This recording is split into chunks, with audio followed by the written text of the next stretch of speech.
Matinding pambabatikos ang sinapit ngayon ng mga news reporter sina Gretchen Ho, Zen Hernandez at Mariz Umali mula sa mga supporters ni dating Pangulong Rodrigo Duterte sa The Hague, Netherlands. Ito'y sa gitna ng akusasyon ng mga masugid na supporters ni Duterte na bias o hindi patas ang pagbabalita ni Mariz at ng mga kapwa nitong TV reporters. Sina Gretchen Ho ng News 5, Mariz Umali ng GMA, pati na rin si Zen Hernandez ng ABS-CBN News ay nasa The Hague sa Netherlands para sa coverage ng akusasyong crimes against humanity laban kay Duterte na dinidinig ng International Criminal Court o ICC. Nagkalat sa social media ang video sina Mariz, Zen at Gretchen habang nagbabalita sa mga kaganapan sa The Hague. Sa caption at text overlays ng mga post na ito ay pinararatangan silang biased.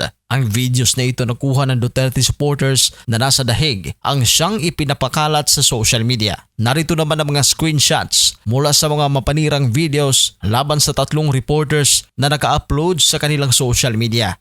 Sa isang recent viral video, makikita din si Mariz na kinukunan ng video ang Duterte supporters na nahaharangan ng isang barrier sa The Hague. Sa video, makikitang may mga dumuduro kay Mariz habang nagbi-video ito. Maririnig naman ang pagsigaw nila ng Duterte.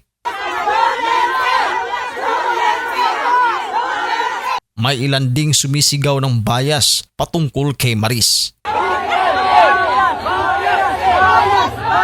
Nirepost ni Gretchen ang video na ito na tampok si Mariz at sa caption ay nagpahayag siya ng suporta kay Mariz.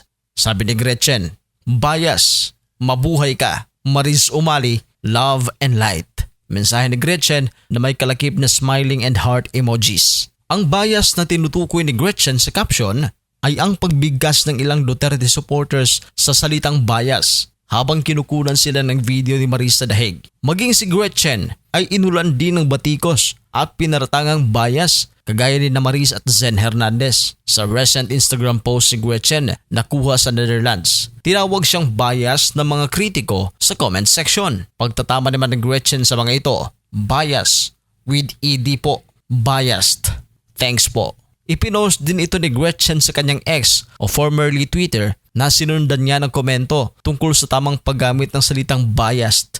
Kalakip din ito ang screenshots ng mga basher na tumawag sa kanya ng bias. Sa kabilang banda naman, may ilan naman sa mga Duterte supporters na nagkomento na ang ginagawa ng reporters tulad ni Mariz ay trabaho lamang. Nag-viral si Mariz kamakailan matapos mag-live ang isang vlogger na nakatabi ang kapuso anchor journalist sa The Hague. Nahagip ang komento ni Mariz tungkol kay former Executive Secretary Attorney Salvador Medialdea. Nahimatay si Medialdea habang bumibisita kay Duterte sa The Hague noong March 18 kaya isinakay ito sa ambulansya. In-upload ng netizens ang nahagip na pahayag ni Mariz. Sa caption ng uploader, sinabi nitong tinawag umanong matanda ni Mariz ang hinimatay na si Medialdea. Sinunggaban naman ng mga kritiko ang pagkakataon para batikusin si Mariz, dahilan para mag-viral ang reporter.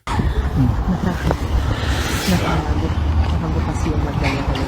Tapos yung makita ako. Correct. Kaya ayun na siguro mga tulisa. Tsaka baka pagod ate. Kasi Kuya, baka kinakapture mo yung sinasabi namin. Tapos, hindi. hindi. Ate, sorry, nakalive ako. Bilang sagot, naglabas ng pahayag si Mariz para klaruhing mali ang pagkakarinig sa kanya dahil hindi matanda ang sinabi niya patungkol kay Medialdea kundi mata niya. Paglilinaw pa ni Mariz, ito ang kanyang sinabi, "Tingnan mo yung mata niya na ang tinutukoy ay si Medialdea. Nagkabukas siya nung una pero nung nakita niya ako, pinikit." Sa pinakahuli niyang Instagram post ay nagpost siya ng mga larawan niyang nakangiti kasama ang ilang kasamahan niya sa Netherlands. Caption pa niya, "Radiating positivity in a world that needs more light. Good vibes only. No space for hate. Thanks guys. Your angel sent from above." Sa ilang Instagram stories naman niya, nagpost siya ng Bible verses tungkol sa pagharap sa mga hamon na magagapi sa pamamagitan ng pananampalataya. Kayo, ano bang masasabi ninyo dito kay Mariz Umali, Gretchen Ho at Zen Hernandez na ngayon tinatawag na bias ng mga Duterte supporters? I-comment lang sa ating comment section at sabay nating pag-uusapan yan. Sa mga hindi pa nakapag-subscribe, huwag kalimutan na mag-subscribe dito sa Showbiz Caster. Maraming salamat po.